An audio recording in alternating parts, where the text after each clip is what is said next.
Right. So there's a couple concepts that are important. Okay. The first is if I had a line and this thing was charged, what would make your life very, very easy if I told told you about this charged object?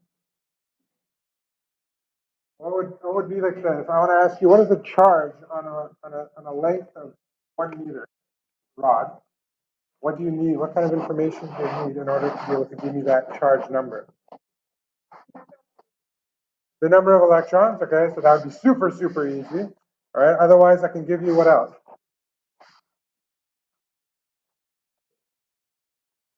Not the electric field.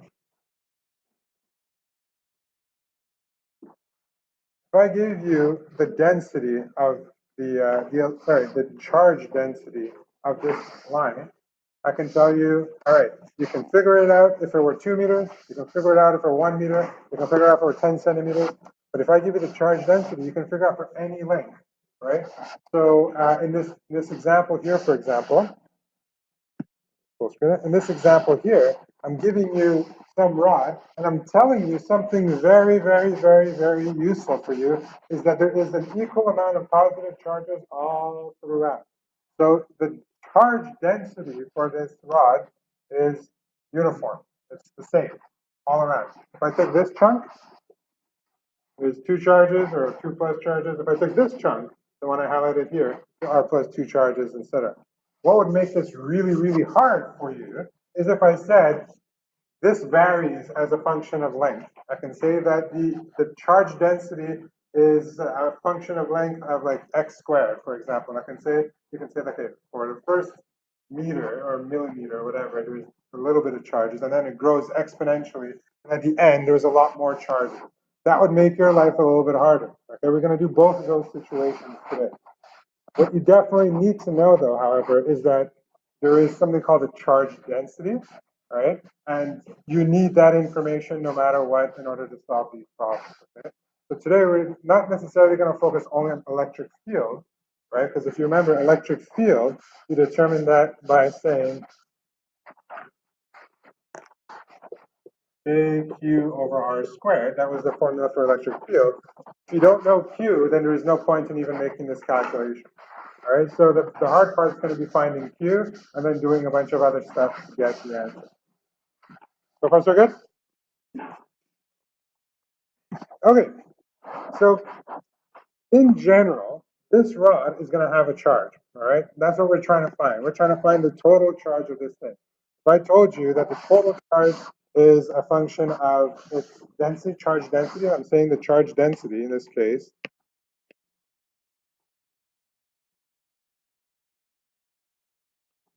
is, I don't know, give me a number.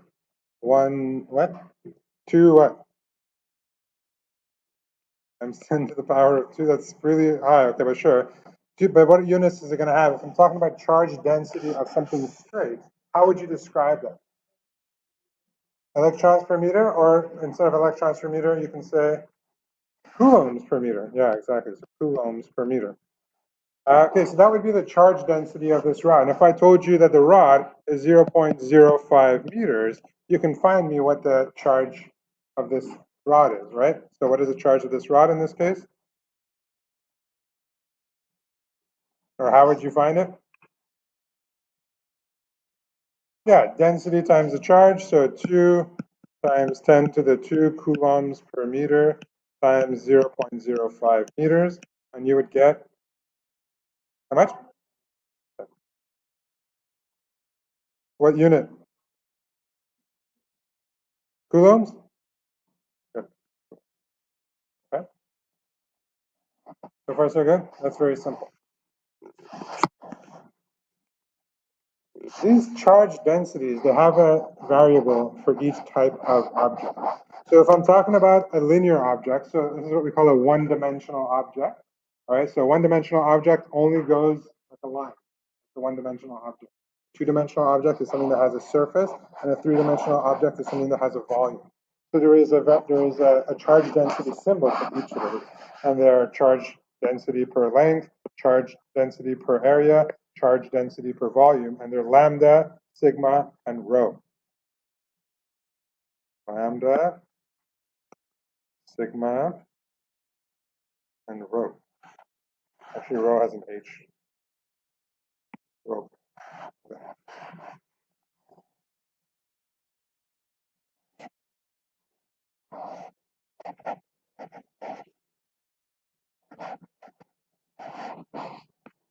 Sorry.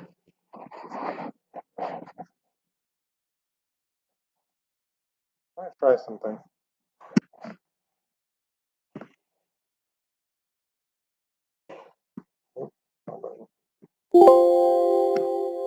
If I were to do this, would this help? If I did Adobe Connect, would that help you guys?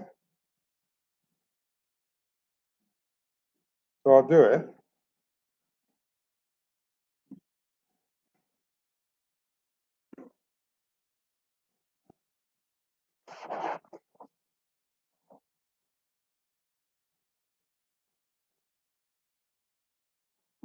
Okay. I'm not sure how it works. Oh, you guys need to know the address, right? I think it's NYB-test. AdobeConnect.com/NYB-test. Okay. Tell me if it works. Yeah, I'll write it in. How do I check it? Yeah.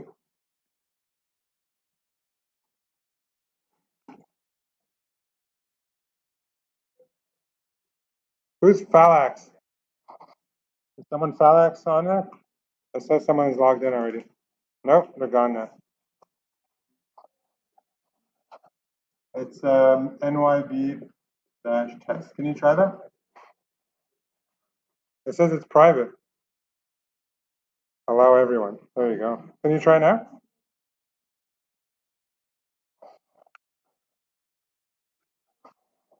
Can you guys get it?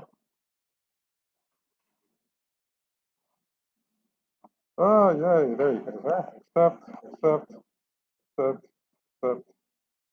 I thought I said accept everyone.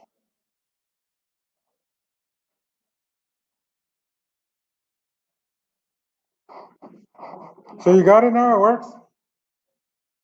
Okay, continuing. Please ignore Mr. Zentner's comments. We were just testing and fooling around. All right. So moving back onto this. Everything has its own charge density, all right? If it's a length, if it's a one-dimensional object, you do the charge density times the length. If we're a two-dimensional object, you do charge density times what? Times area. If it was a three-dimensional object, you do charge density times volume, exactly, all right. And that's what we have here. And these are the relationships that you need to know in order to understand this, okay?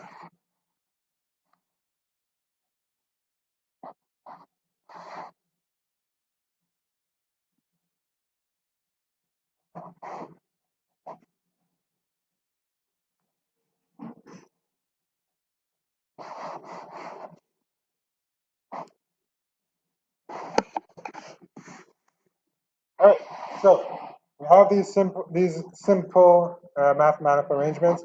However, these are all for uniform charge density. Okay, remember that word, uniform charge density? That means that it's the same charge density all throughout. Uniform charge density.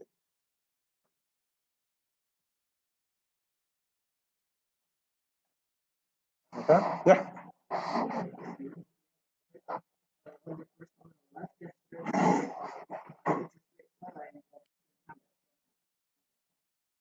Oh, I see. You assume that it's just a straight line.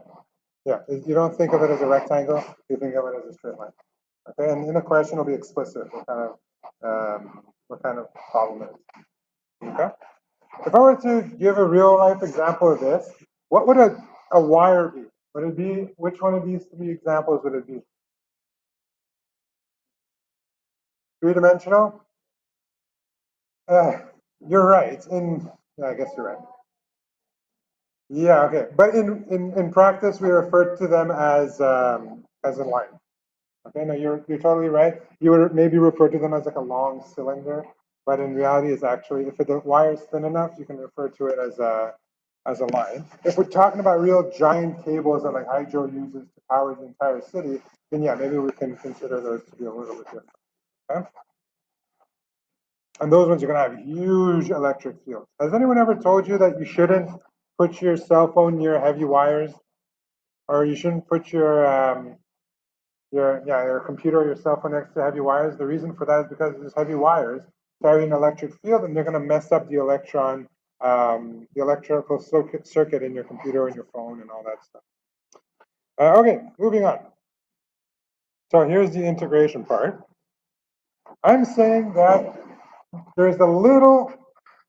I'm taking for granted that you guys know calculus, but I'll try to refresh it.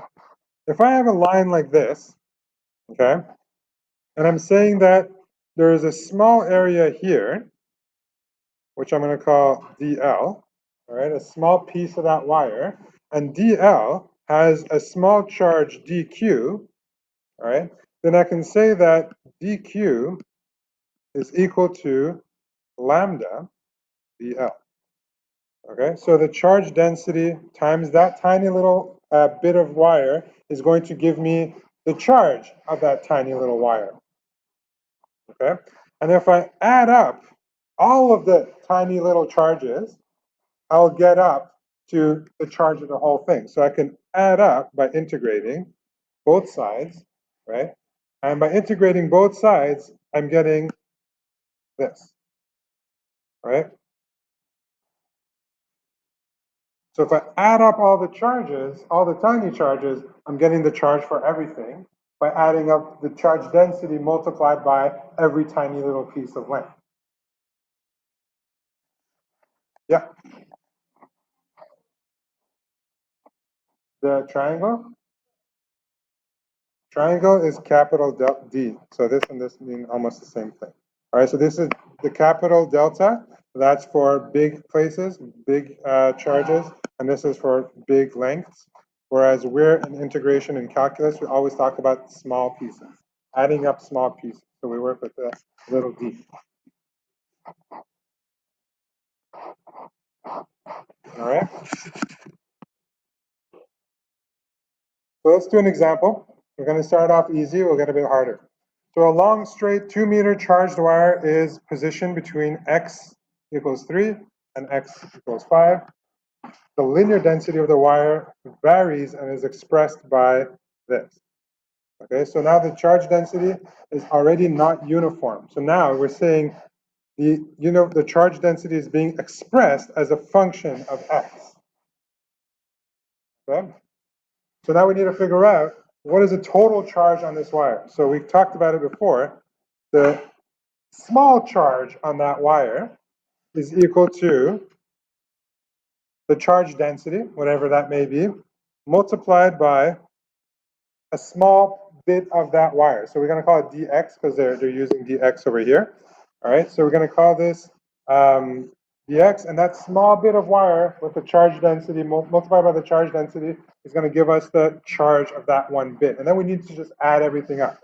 So if you add everything up by putting an integral sign in front of it, and now you know what your lambda is, we can figure things out. So the integral of dq, well, that's just q, right? That's the most simple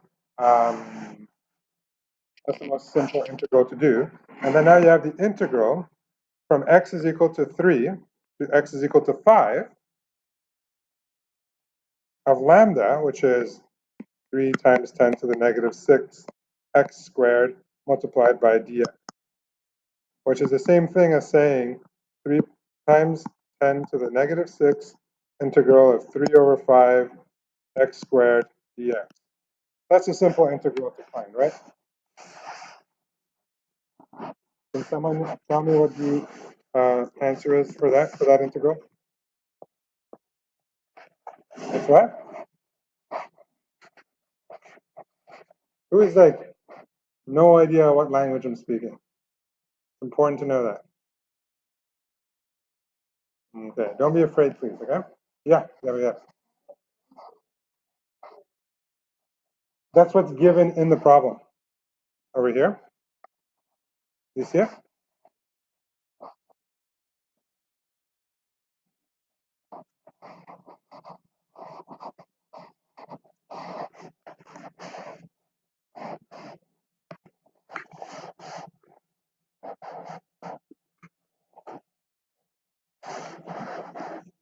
So this, if you guys did it correctly, should be 3 times 10 to the negative 6, 1/3 x to the cube from 3 to 5. Did you guys learn this notation?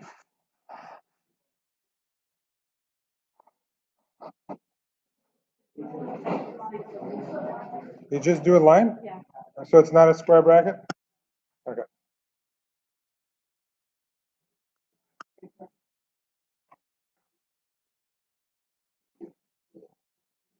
Like that? Yes. Can I share my way? Okay, but if you try to join, I can approve you. Yeah.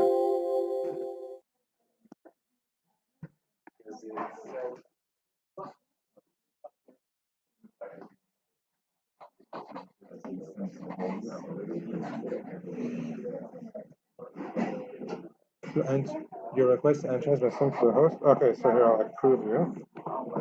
I'll approve you. See if we can get it. Oh, there you go. And same. What is the address you went to? It is saintanne.adobeconnect.com/NYB Président test. Press it again. Maybe remove the www. Ton ordi, il lag-tu avec le Wi-Fi? Ah, voilà. I'll approve you.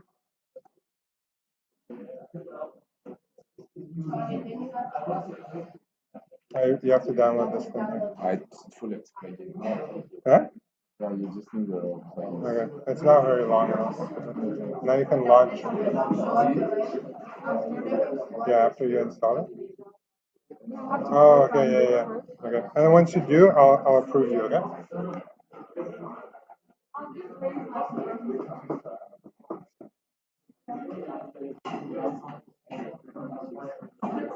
All right, so back to the integral. Now, how do I solve this integral here? I'm still not done here, right? So I gotta go. It's what? Exactly. So the thing with a 5 minus the thing with a 4 or the 3, as Daniel so eloquently said. So it's 3x times 10 to the negative 6 times 1/3 5 to the cube minus, sorry, what's that? Minus 3 times 10 to the minus 6, 1/3 3 to the cube, 3 to the cube. And this should give you a number. Can somebody give me that answer?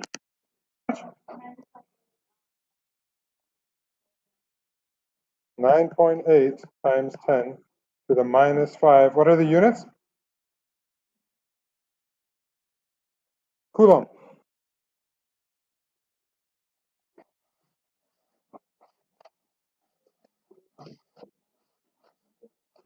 Après quoi?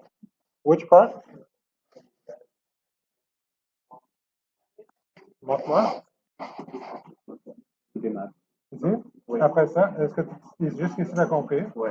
Puis là, il faut faire cette formule avec le x qui est 5, moins la même formule quand le x est à 3. Oui. Et c'est quoi? 1 sur 3, c'est ici. Oui, mais il y a 3. Mais l'intégrale de x carré, c'est 1 tiers x au cube. Ok, donc on dit ça moins ça. Oui, exactement. Ouais.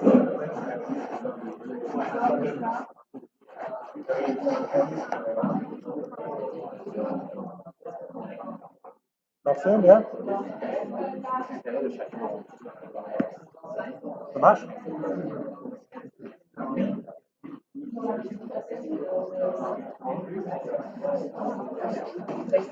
Okay, perfect. Let's move on. Does it? Yeah.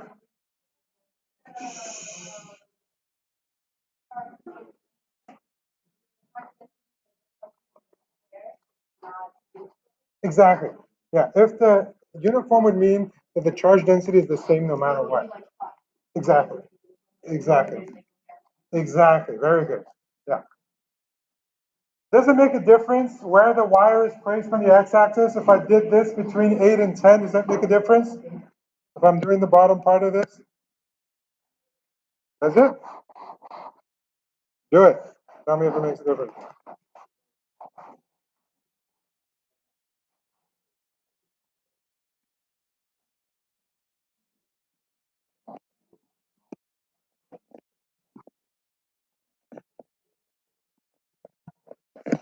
You're doing the same integral, except this time you're using the numbers 8 and 10.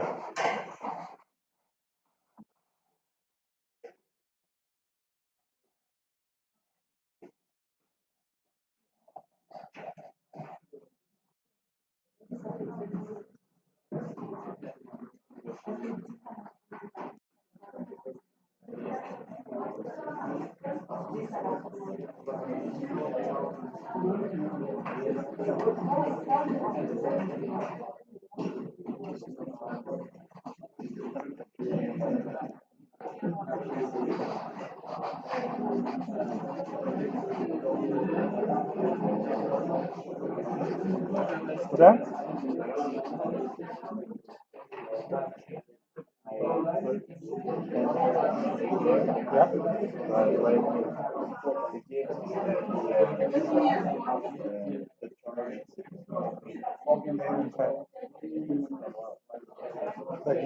The position of the rod, so the longer string was 2 meter wire. Instead of it being over here, it's now over here. Oh, the meters.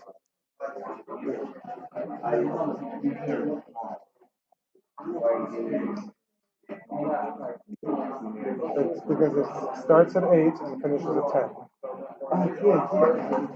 Okay? All right, let's move on. This one is a little bit harder.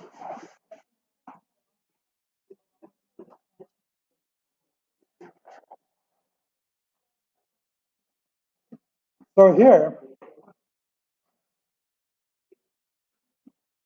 this one is a little bit different, okay? Because the charge is given to you this time. And it says that it's a 2 meter long wire. It has a charge of minus 4 microcoulomb. And I'm asking you, what is the electric field at point P? Daniel, you have a question? What did you get? Thank you.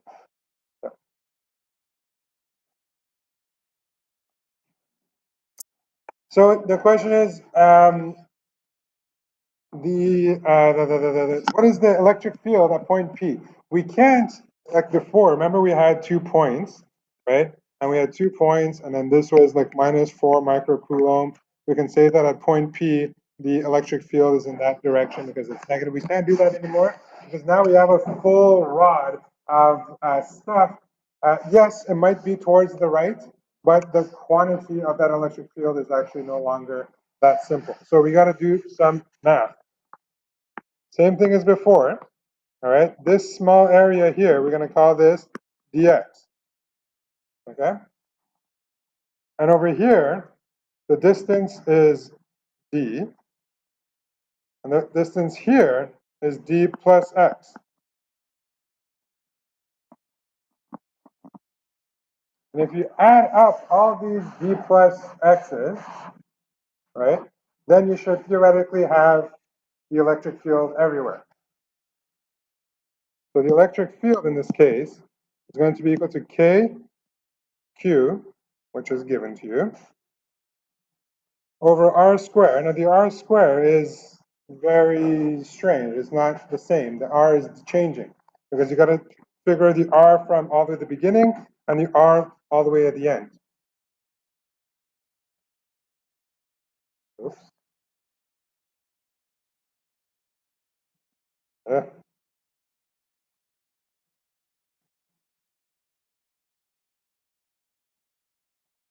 That's weird. Okay.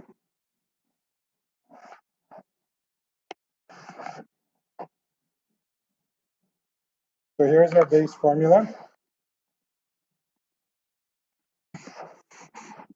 Sorry, I made a little mistake here. Ugh, no. There we go. This is d plus x, not the other thing. Okay, sorry. Yeah. So now the R is changing, and that's going to give you the electric field for that one point. And now you have to add up all those little points in order for you to get the total electric field. So I put a little dx there because I'm going to have to multiply it by all the little dx's. Okay, and my R, well, I wrote it down there. It's d plus x.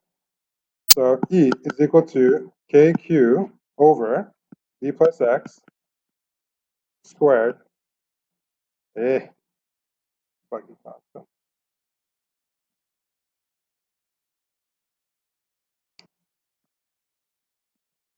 Dx. Or that would be the electric field of 1 point. So I can even write dE.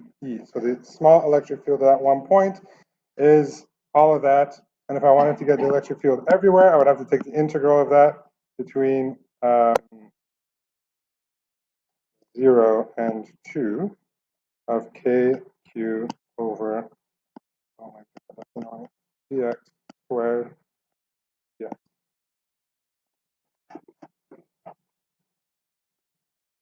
Okay. So I'm just going to rewrite that down on the next. Oh no, I gave myself a sheet to do it. Okay, so there we go. So E is equal to the integral of 0 to 2 kq over x plus d squared dx. You know how to solve this integral?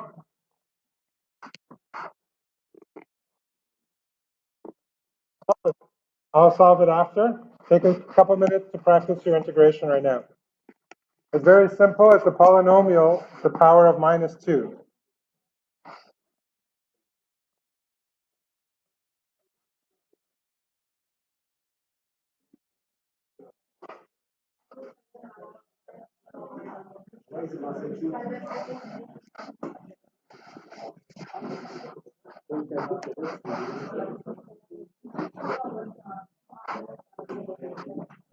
Okay. Try to do it. Don't wait for me to give the answer.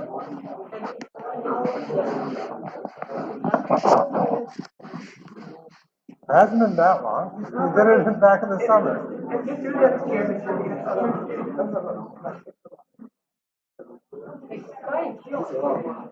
Does that come out? You can take them out of the integral.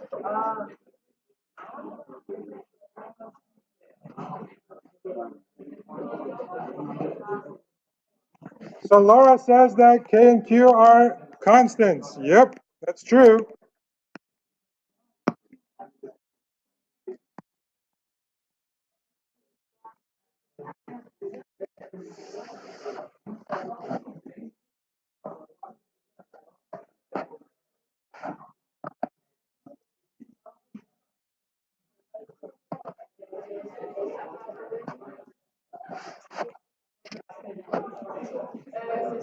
Oui. Ah, Oui. Oui, exactement.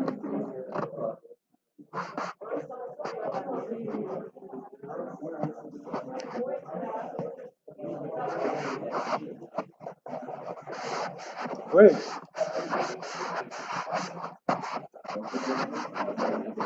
Okay. Okay.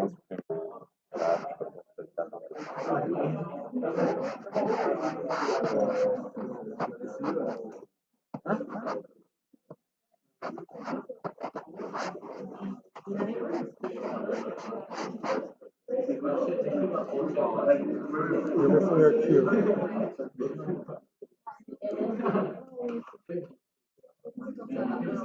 But your integral is good. Actually, the 2 is gone now. There should be 1 now.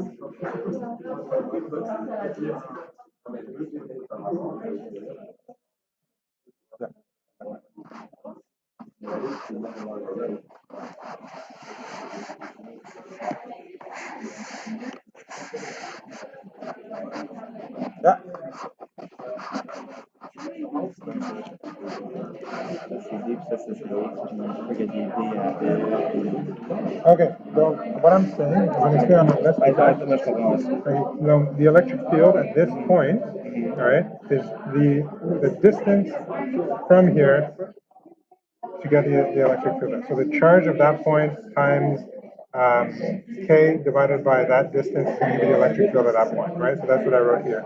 So the small electric field of this point here is the constant times the charge of that point divided by the distance between those two. And the distance between those two is d plus x. So d plus x. All right? So you can rewrite that in that arm.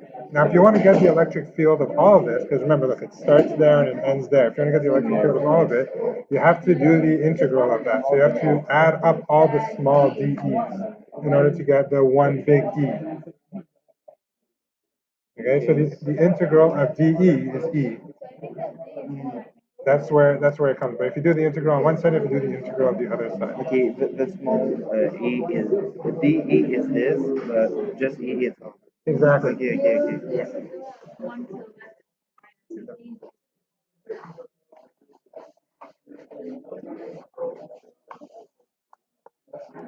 So the integral should give you something like this.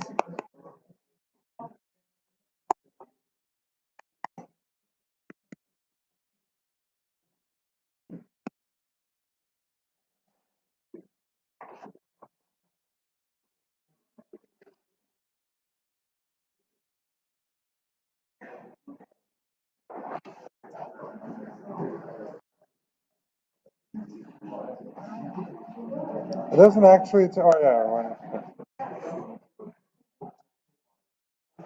The question also tells you that d is equal to 1, so you can even replace that.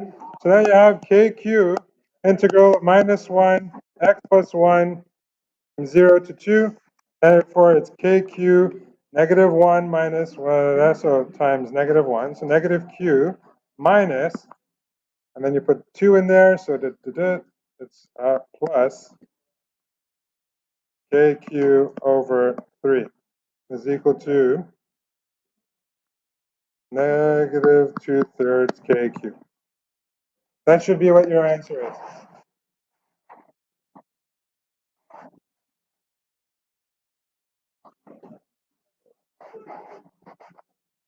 Is that what you got?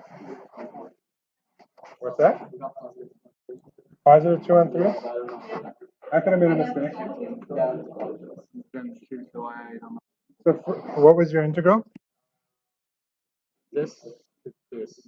Ah, no, what? You're right. You're absolutely right. I got it wrong.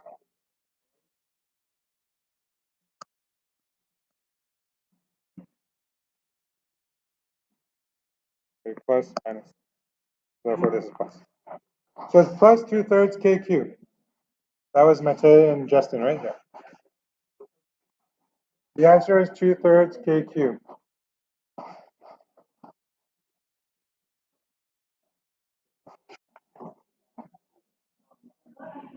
Yep.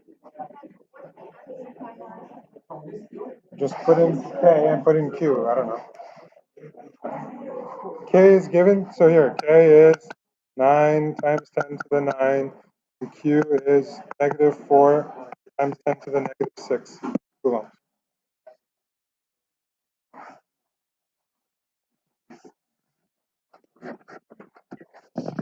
Yep.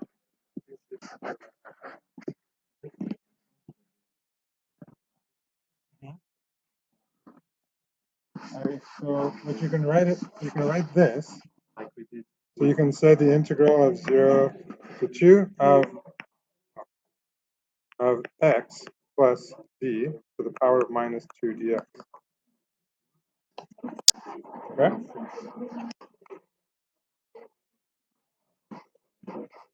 Okay. Let's go do another one.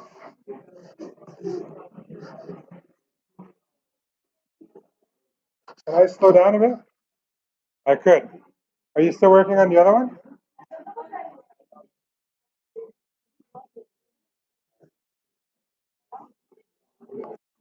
What is it? The 1 minus 1/3 is 2/3.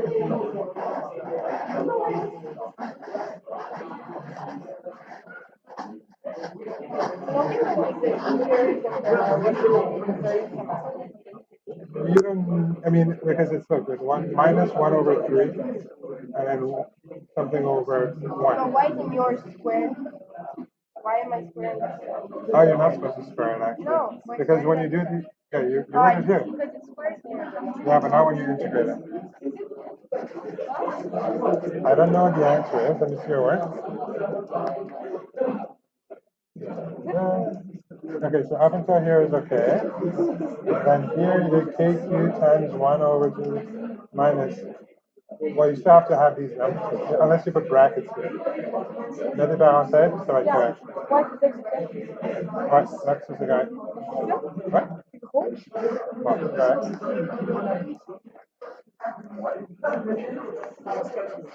Yeah, yeah. All right, so now this one is, I'll come to you in a second, Justin. Now this one's a little bit different, okay? Here we have a charged volume, all right? So that means I need the charge density of a volume, and to find the charge of a volume, it's charge density of the volume times what? Charge density times volume to get the charge of a volume. Very good. Now here in the question it says that it's a perfect sphere. What is the volume of a perfect sphere?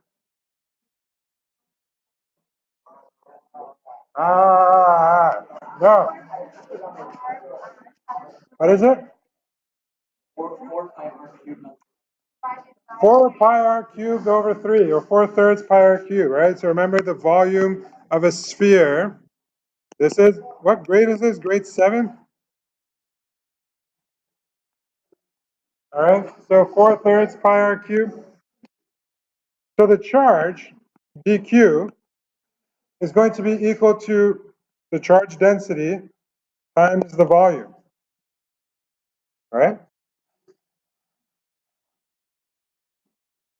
And the volume in this case is 4/3 pi r cubed.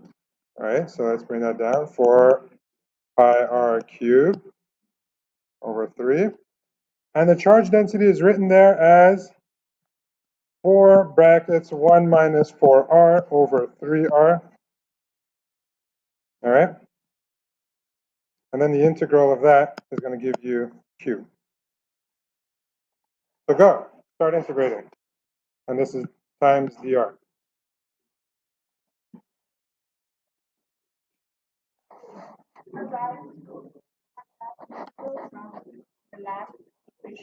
Because it's the charge density times the volume. Okay? So you write down the charge density, you multiply it by the volume, that gives you your charge. I made a mistake. Can you guys spot it? What's my mistake, guys? I made a mistake. Why? You need to be able to find them.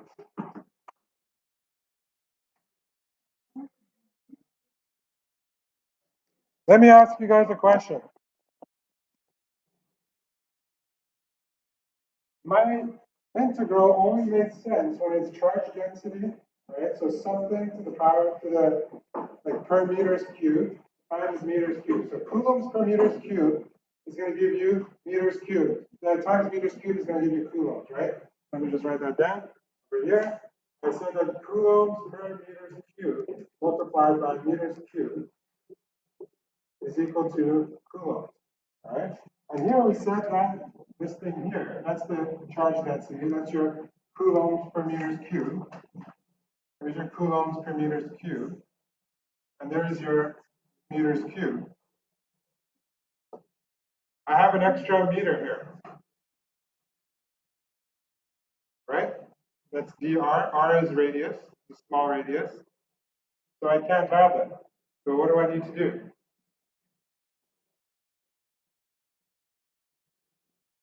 Who remembers your calculus? Just erase the dr? I can't erase the dr. But I could erase this 3 and make it into a 2. Because what it's going to be is your sphere is the addition of many tiny surface spheres, right? So I can change it. That was what my mistake was. You get what I'm saying? So 4 pi r squared is the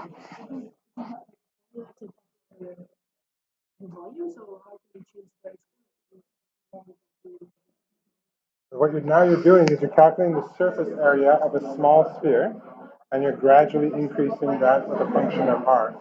So you're adding up a whole bunch of small spheres like an onion. You take off all the layers. Every layer is thin, right? Kind of like a surface area, right? But if you add a lot of surface areas together, you get a volume.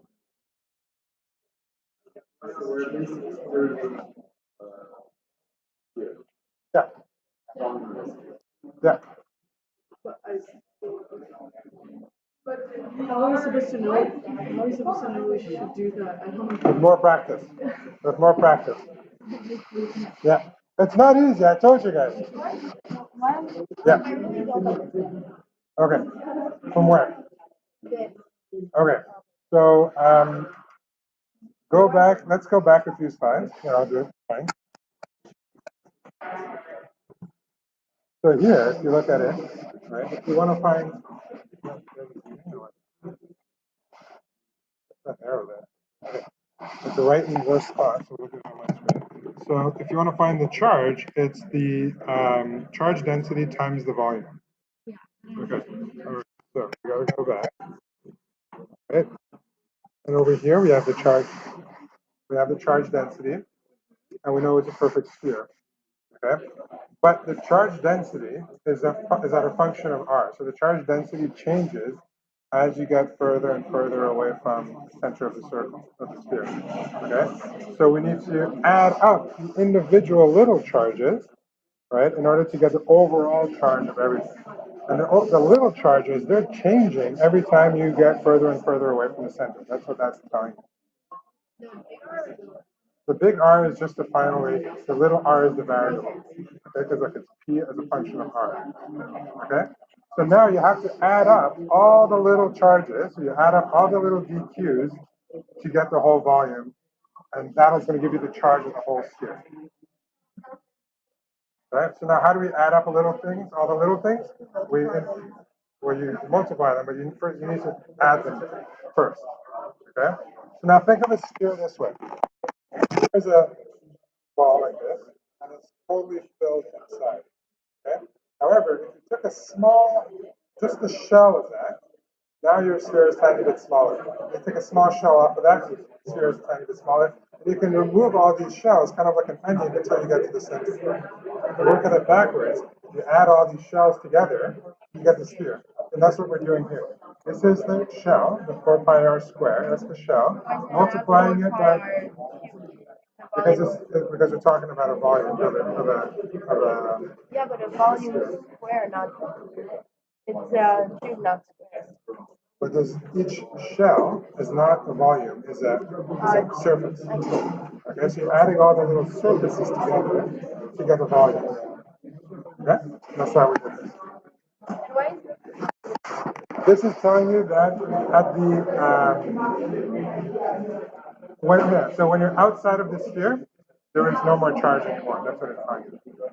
Okay, so when you're looking outside of that radius r, which r is the radius of the big sphere, right? When you're outside of that sphere, the charge density is 0, so there's no more charge outside. Okay? Yeah. E is newtons per coulomb. Yeah. Yeah.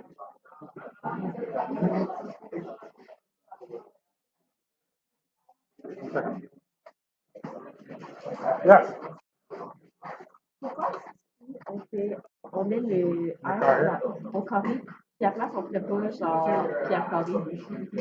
Parce que si on cherche ça, si vous dites qu'on doit faire l'air d'un cercle, le pierre carré. C'est pas l'air d'un cercle, c'est l'air d'un sphère. On cherche l'air d'une sphère. À quel l'air? Okay. C'est l'air d'une sphère qu'on additionne ensemble. Le... Ok, ouais. Okay? A second. Daniel, you had a question? You guys have the same question? Yes, Brandon now. Oh, is it? Okay, what's up? Okay, That was your question? Okay. Guys, if you're done this, hopefully some of you are understanding it. Go to Moodle and open up the document that says practice problems for charge density, okay? I want you guys to do that for 12 minutes, and then we're going to start and move on. 1 second.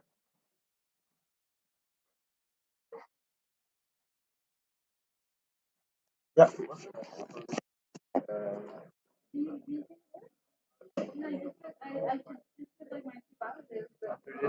Okay, so how did you do it? You wrote that, okay, that's good. Constant, okay. All right, okay.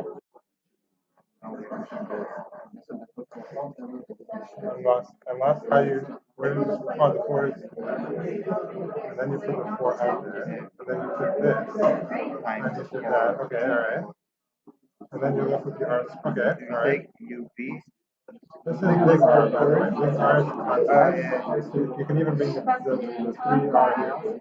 You can say 16 pi over 9. But the 3 or what is this? You could, yeah, when you do that, when you evaluate the integral, you could. But after we're gonna have 1 minus 4 square, which is going to be R square minus 4R cubed.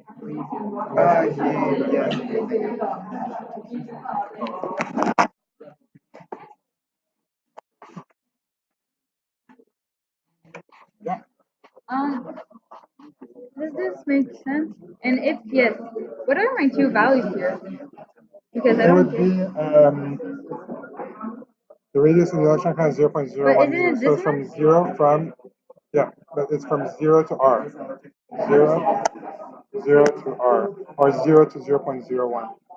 Okay. R is 0.01. Big Okay. R is 0.01. But does this make sense or no? Okay, so let me see what you did here. You brought the 4/3 square here. L'arc de la sphère, c'est 4 pi r à la 2, c'est pas sur 3. C'est pas sur 3? Non, ça c'est pour le Ok, volume. je vais faire ici. Là, on fait l'air ou on fait le volume ici? C'est supposé être l'air fois la radion. Je vais juste faire ça, mais je vais juste voir ton démarche. Parce que sinon, c'est chill pour le. Ok, ça c'est bon, ça c'est bon. Ça aussi c'est un constant, donc tu peux la sortir. Ouais, j'ai exercé ici. Ok. Là, en gros, j'ai intégré ça. Je mettrais juste mes valeurs de 0 à 0.01 ici. Puis il faut que je change mon truc ici pour que ça soit l'air maintenant, c'est ça? Je vais juste me faire ça parce que je suis pas sûr. Ok.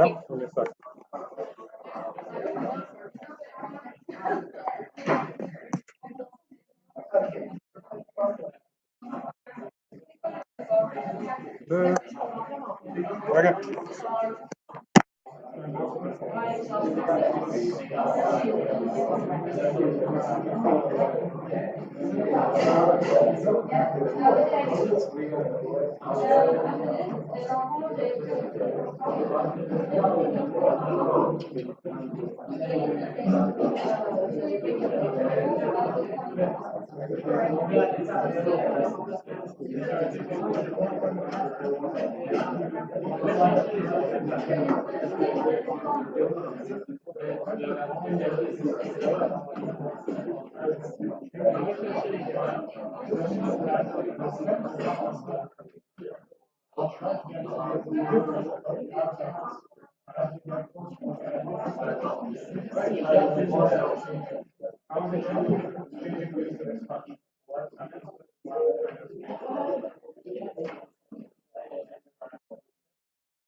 Quand c'était un air, on mettait des chiffres, là, qu'est-ce qu'on met? C'est aussi des chiffres parce que tu vas prendre le rayon au centre du cercle, qui est quoi, et le rayon au bout du cercle. 0.01. Exactement. Ok. Mais le grand R, c'est toujours 0.01. Exactement. C'est un constant. Puis le petit R, c'est le 0 à 1. Exactement.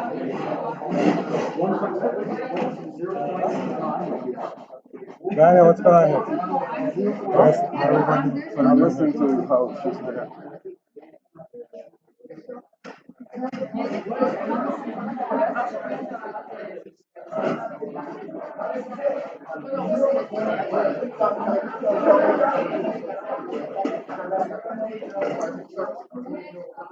You guys done okay here?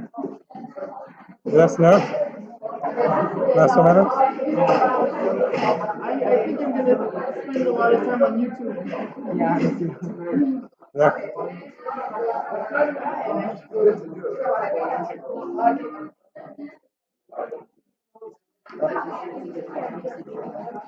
I'm sorry? That's what you got? I don't know, but I can show you, I can tell you if the match is okay. You took out the 4, yeah, that's good. And you did r squared minus 4r3, that's good. Yeah, up until here is good. So if you didn't make any silly mistakes, I think it's okay. Yeah, Travis needs to be cool. Yeah. Yeah.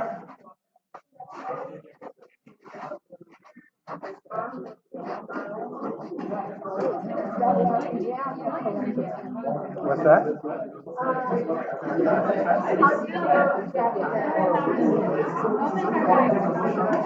Just exactly like we did it. Yep. You have to do the charge density. Where's the charge density? It's 4x3 times the length, which is dx. Yeah. Yeah, that's correct. What did you get? What's 3 to the power of 4? 3 times 3 is 9, times 3 is 27, times 3 is 81. I think you made a calculation. Because the 4s, they cancel each other out, right? So 3 to the power of 4 is equal to 81. What's the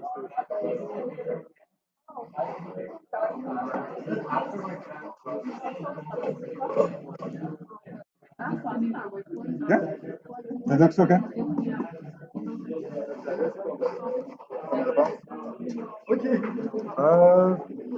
Yeah.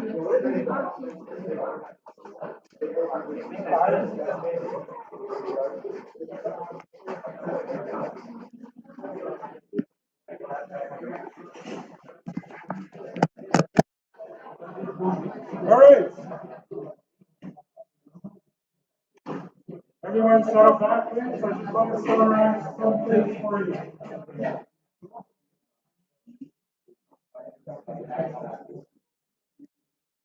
Hello?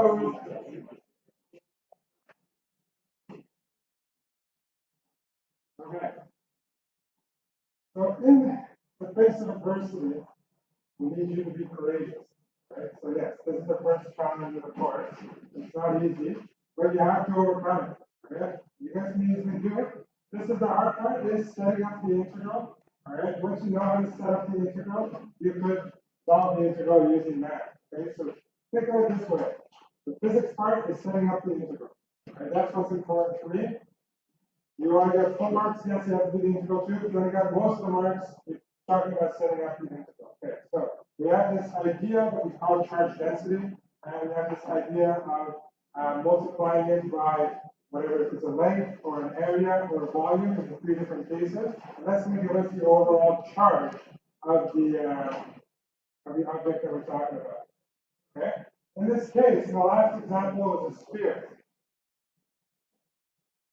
The way it works for a sphere, and you can see it in the charge density formula, is the charge density actually changes as a function of r. It says rho, and then the brackets r. That's rho as a function of r. That means that rho changes with r. And what is r in a sphere? The radius, right? So as you get from the center of the sphere, as you get closer and closer to the surface of the sphere, the charge density is changing. Okay? You have to add up all the different charge densities from each of those different layers of the sphere. So what you need to do is get all the little layers of the sphere, add them up, and then you get the volume, and you multiply that by the charge density to get the final charge. Okay? If you're having a hard time understanding what integrals are and why I'm using integrals in this case, make a point to come see me ASAP, right? Remember my favorite expression?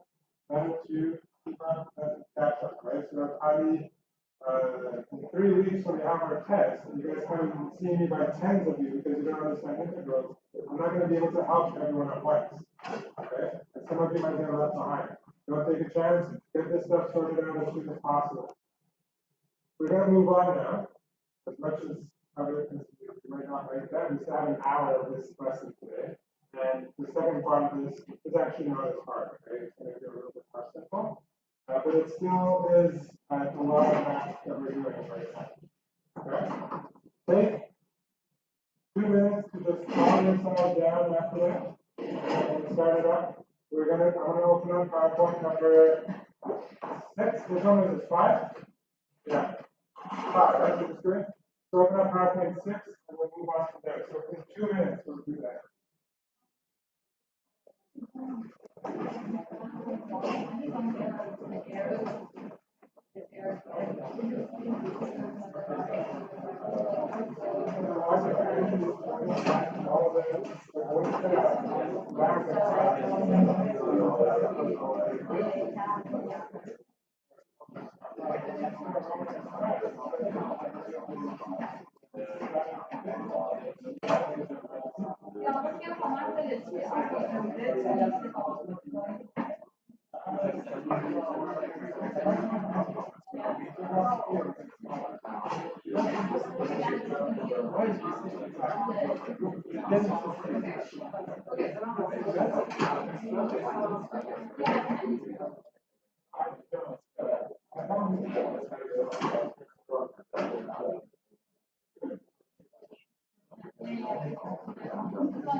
All right.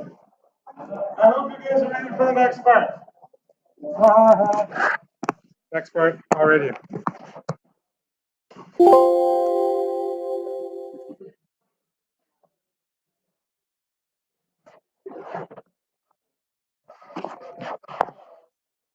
Did I leave my pen somewhere? Oh, no, right.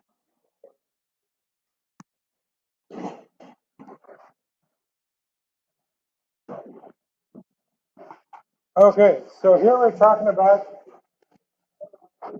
the little bit different electric field of parallel plates. And this is very important because this is actually the most used thing that you guys have in your computer. So like, have you guys ever heard of capacitors? Capacitors, or have you? Oh, did you ever do the this lab here, the electrophoresis lab in biology? So what you're doing in biology is you're injecting your DNA into these wells, and you're applying an electric. Guys, why are you talking at the same time as me?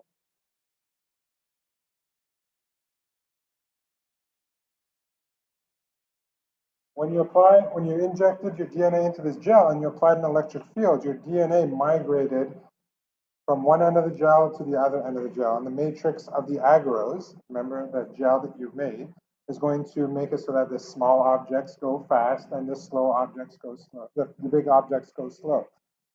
What were on either ends of that agarose gel? Electrodes, right? So there was a voltage difference between the positive and the negative end. What you had were actually parallel plates. So if I were to discuss it here, if I were to show you here, you would have an end there and an end there, and the DNA would migrate that way. What's the backbone of DNA? The what? What'd you say? The backbone, yeah. The skeleton, I guess. I don't know. Like if you have the DNA, these are your bases. What's over here and what's over here? What? Not carbon. There's 3 sections to DNA. Wow. Okay, guys. The backbone. This part. This part. What is that made of? The sugar is in the middle. The what? Phosphates. Okay. What's the formula for phosphate? PO4 quoi? PO4 3 moins. Merci. What do you notice about PO4 3 moins? As charged. Yeah, DNA is charged. Absolutely. And when you're trying to migrate your DNA upwards this way, where do you put the positive electrode and where do you put the negative electrode? You want the DNA, which is negative, to go, actually, you know what? It's the other way around. Sorry, I have my gel upside down. You want the DNA to go downwards.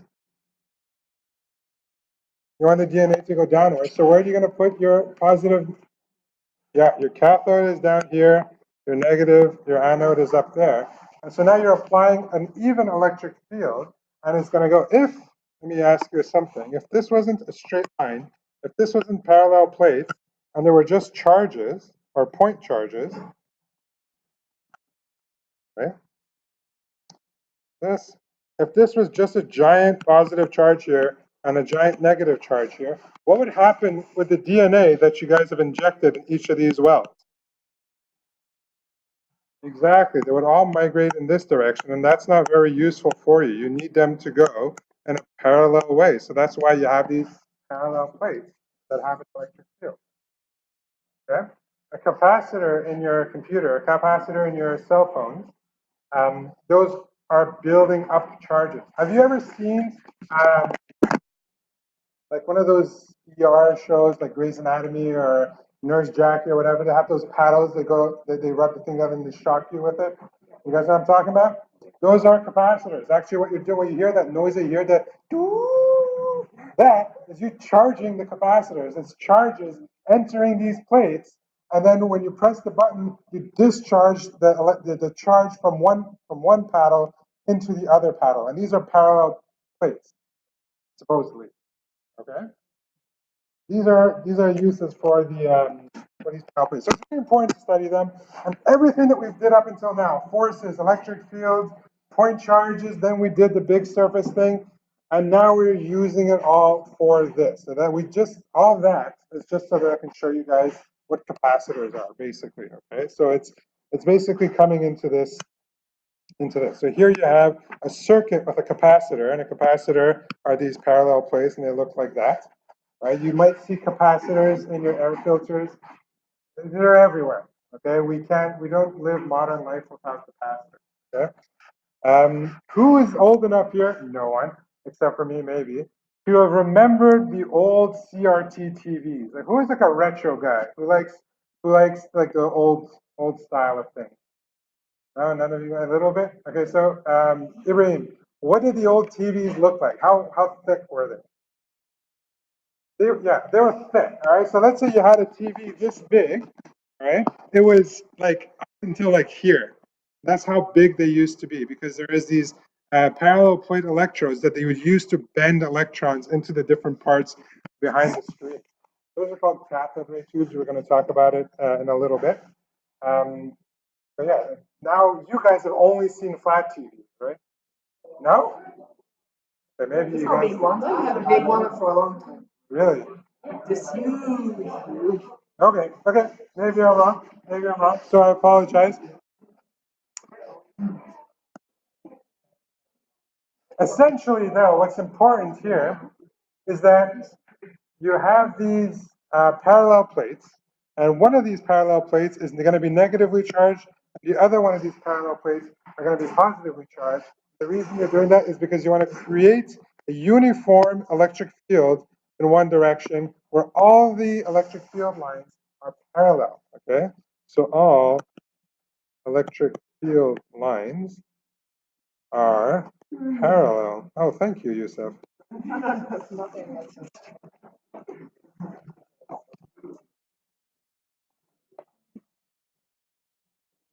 Okay?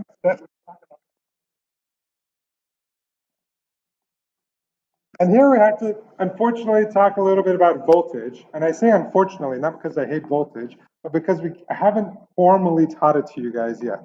So for now, understand that voltage is measured in volts, all right? And it's a difference in a type of charge between two areas, okay?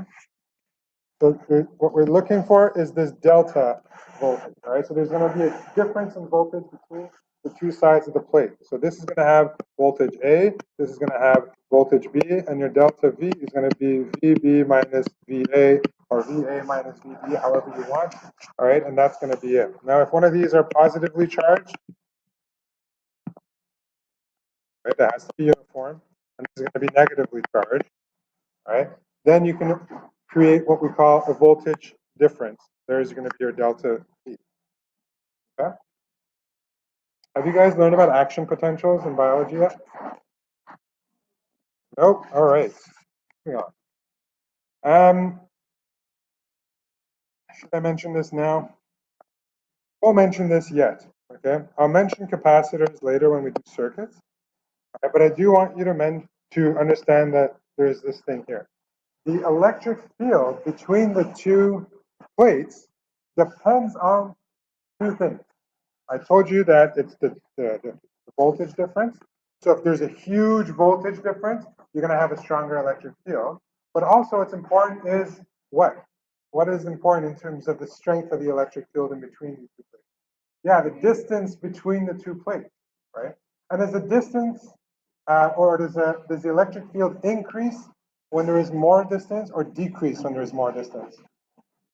It decreases when there is more distance. So that's why we have this relationship here, that the differential of the volts is inversely proportional. Sorry, the electric field is inversely proportional to the distance between the plates and directly proportional to the voltage difference between the plates. Okay. Any questions on that? Now, let me go back actually. Now I have these electric fields, Which direction are the arrows, by the way? Just a quick practice of our last lesson. Downwards. Thank you, Daniel. Yeah. Why -1? The delta voltage? It comes in the derivation. You don't need to know it. Okay? You'll see what I want you guys to do right now. Okay? It's not related to this. Nothing is moving yet. So these are electric fields. Remember, in an electric field, nothing is moving. Yes. Good.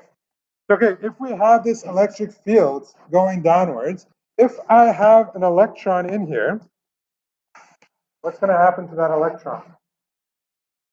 It's going to do what? Move up. And it's going to come and stick to this plate, right?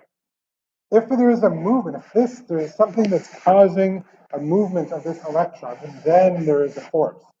Okay? So if you put a charge in between these plates, there's going to be a force on the plates. So if I were to shoot, now I'll erase a little bit because now it's getting messy. That. That. All right. Is that one line going to bother you? Okay. If I were to shoot an electron in this direction, and this is going to be my negative, or did you guys have it the other way? You guys have this positive. And this is my negative. What's going to happen to this electron? So I'm shooting an electron, and it's going to the right direction. Amelie, what do you think? It will do this. What does that remind you of? A parabola, or a?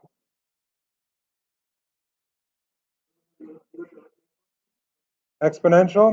Yeah, not quite. What if I held it upside down? What does it look like?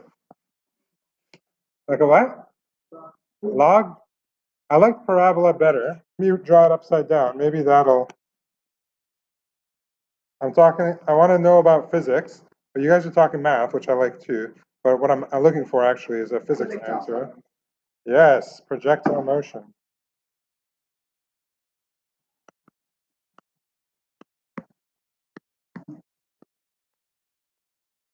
So if I have an electron here, right, and I shoot in this direction, and there is this uniform electric field that's in this direction, this electron, what it's going to do is it's going to go, and fall down this way. It's going to get attracted to the positive end of this plate. So in this uniform electric field, you can create something like a projectile motion.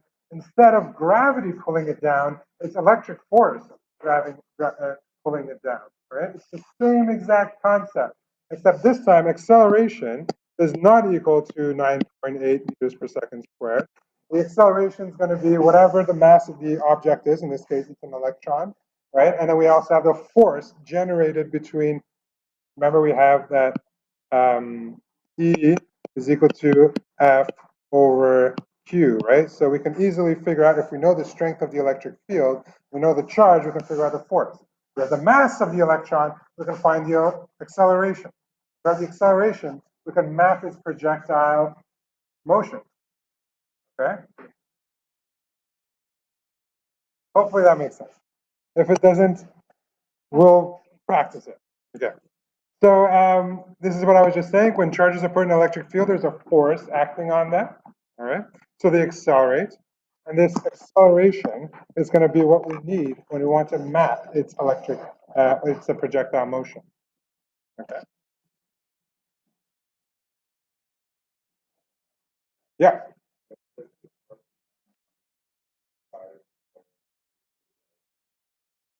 Correct. So if there were two electrons bound together, it would be different. It would be like throwing a heavier object. But that wouldn't make sense. It would be like having a stronger gravitational field.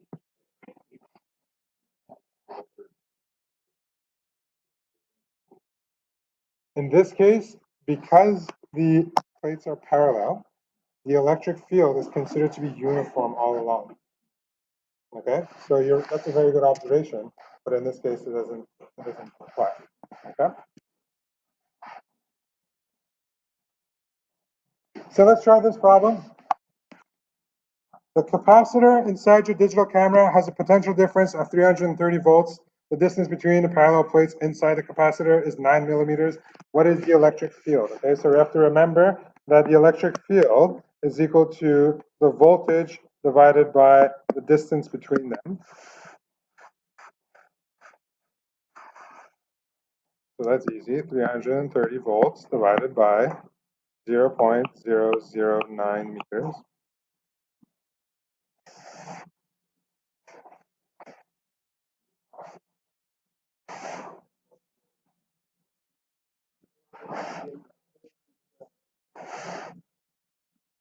$36,666. What are my units? Volts per meter. Or what else do we know about electric field?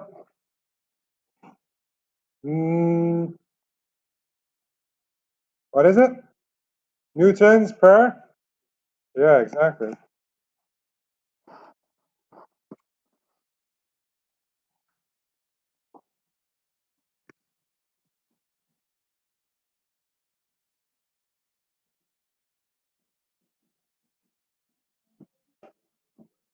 Oh, sorry.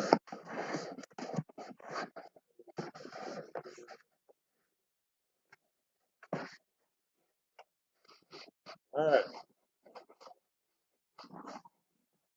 Yep.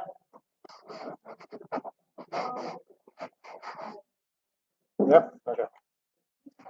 All right. That was pretty straightforward. Let's try another one. A proton is accelerated from rest. When you hear the words from rest, what do you think about? Zero. What zero? A is zero? What do you think it is? I can't hear you because other people are talking. Initial speed is zero. VO is equal to 0 meters per second. And then you have this thing. Okay, so let's draw a situation. You have your parallel plates, right? There is a voltage difference of 110 volts. There you go. You have a voltage difference of 110 volts. And this proton is going to get shot in that direction, right? And there is a uniform electric field in this direction. And so it's going to accelerate. Its initial velocity at 0. You can find its acceleration, and this distance here is 3 centimeters, so 0.03 meters. Well, first of all, if I wanted to find out how long it takes for this proton to get to the other side, what bit of information do I need that I'm missing? Acceleration, exactly. So let's go ahead first and solve the acceleration. So we know that F is equal to ma.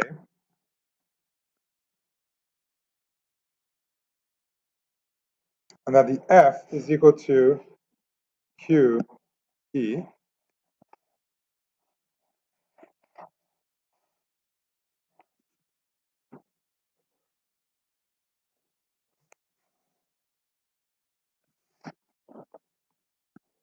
And what is E equal to?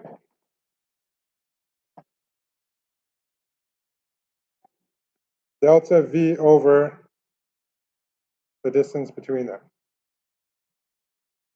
All right? So if I wanted to solve for acceleration, I can solve for acceleration. And ma is equal to q delta v over x, or a is equal to q delta v over m times x. That would give you your acceleration.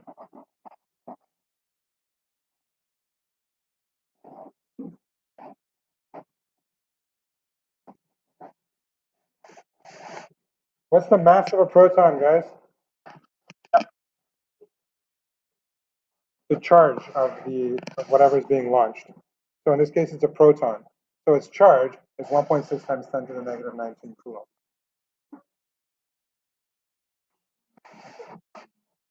The E is the electric field, but they're not given to us, so we have to replace electric field by delta V over X.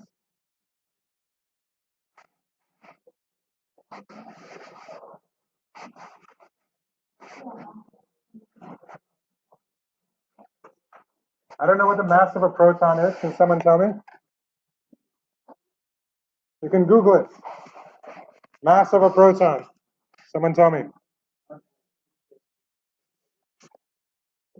So m of a proton is 1.67 times 10 to the negative 27 kilograms. Okay?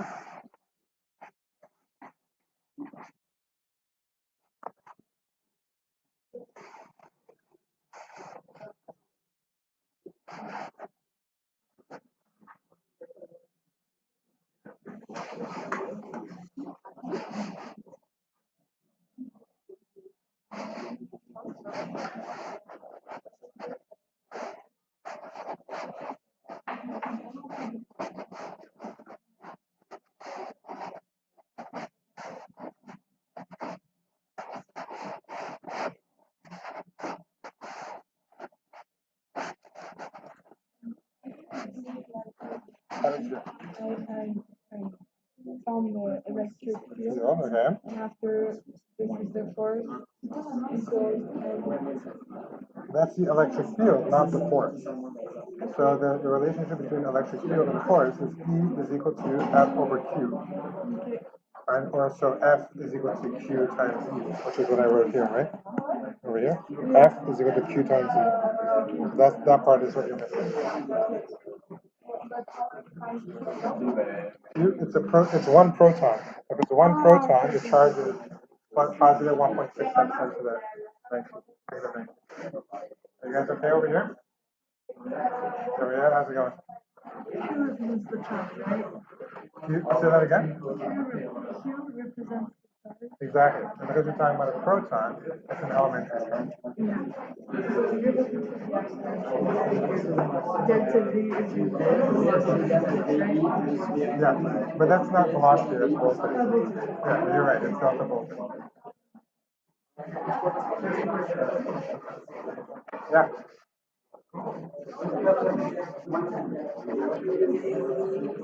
I'm sorry?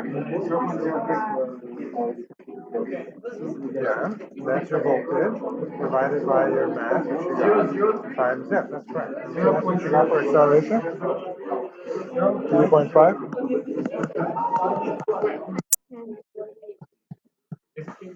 Here's the second square. 10 meters is the problem. The Venus is not. Yeah, 3 centimeters. Did you guys get the same acceleration as me? Nope, that's times 10 to the 6. Let me see what you did here. Can you just punch it in again? Because I may have gotten my sources wrong. Oh, this is times 10 to the negative 27, eh? 26? So there's 1.6 times 10 to the minus 19. No, for the mass of the proton. Oh, 26. Oh, the bottom one. Okay, okay. Maybe I can read that. But that wouldn't, I want to know what the answer is because I have to line everything. What was I doing?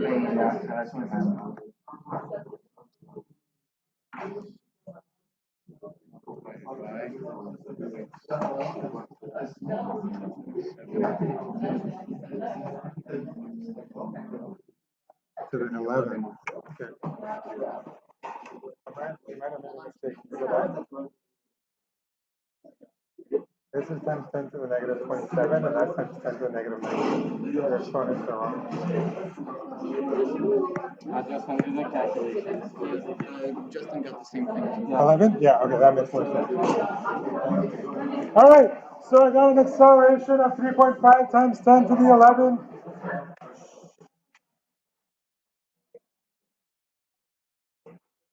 If I have that acceleration, which kinematics formula could I use to determine its final velocity? Yes, exactly. Oops. Papa's one's. And I'm getting tired now.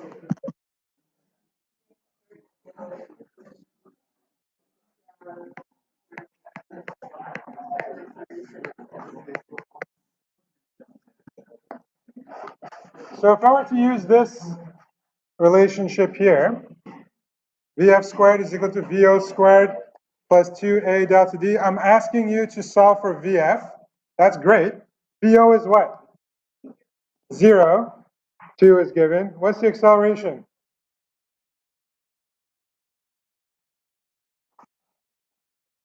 Yeah, exactly. So the acceleration is 3.5 times 10 to the 11 meters per second squared. What's your delta D? How far does it need to travel? Yeah, 0.03 meters or 3 centimeters. Okay? So now we're just basically solving for VF. Don't forget to do the square roots.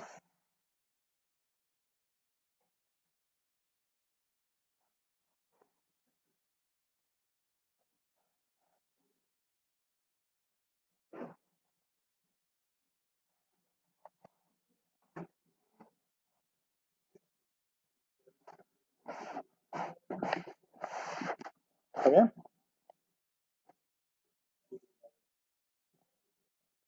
Virgule. What's it, ça mètres par seconde? That makes sense?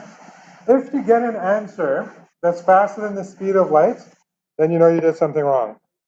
So I'm okay with that. Okay?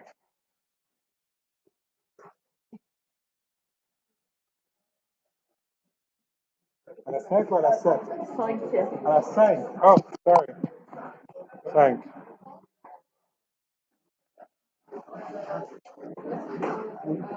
Now this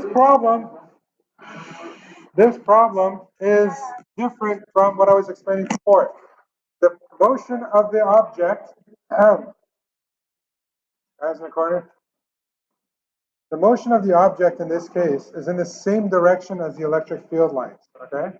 So that means that it's going to stay in that direction. However, if the electric field lines were perpendicular to it, so let's say the electron's moving from left to right, and the electric field is being applied up and down, right? Then you're going to have an acceleration upwards or downwards that can project that motion. Not in this example, but in this example, okay? So this is what is called a cathode ray tube, all right? And you can see over here, you see there are parallel plates, and there are parallel plates. You guys see those? Yes or no? Parallel plates. There's 2 of them. They're perpendicular to each other. This is really cool because if you have a photon going in this direction, which is what a cathode ray tube is, you're going to send a photon here, and these plates. I need to demonstrate this somehow. Yeah. Right? If I have an electron going this way, or anything going this way, I can deviate it left and right. Right? So you can control, by controlling the voltage between these 2 plates, I can change the deviation of this particle going through it, right? And as soon as it comes out, there is another one, but in this direction. Now I can deviate it up and down. All right? So essentially, I'm creating an X and Y map over here of where this photon is going to get sent to. You guys got to understand what I'm trying to say? But if there's a screen here, then you can produce an image here by flashing many of these very quickly so that your brain actually doesn't see the difference. This is how old TVs used to work. All right? So they would send a whole bunch of signals here really fast, faster than your eyes can see, and they would constantly change the voltage, and that change of voltage would cause that pixel or that one point.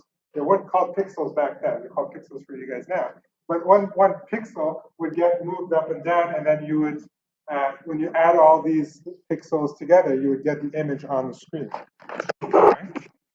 So this, in this case, the electric field is flowing perpendicular, to the direction of motion. And here you have a drawing of that.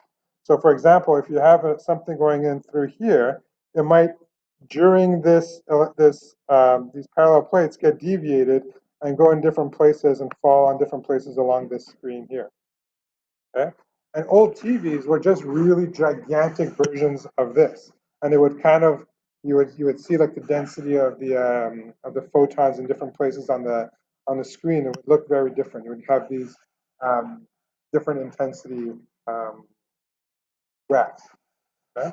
And here is how big they were, right? So the screen, the part that you look at, is this. So all of this had to be in a box behind it. So imagine how thick the TVs were when they were first invented. Okay? it's nuts when you think about it, because right now I'm holding basically something that's thinner than any textbook that possibly exists. And not only is it a screen in super high definition, I'm able to write on it. It's a computer. It's crazy how technology has changed, essentially. All right. So here it is. All right. The example we just did, the ones that you just calculated for, was like this, right? In the same direction as the electric field. And then another one where it deviates would be like this. So here's a combination one, right? Where the particle is going to get accelerated. This particle is getting accelerated towards the positive end of this. There's a slit here. So it's allowing the electron to come out. And as it comes out, it's getting deflected here, okay? So the electron starts with a velocity of 0, gets accelerated, has some velocity. Does the velocity change during this area? No. Does the velocity in this area? Yes, it does. However, just like it was in projectile motion, if I were to break this into x and y, is the x velocity changing? No, because there's no acceleration along this axis.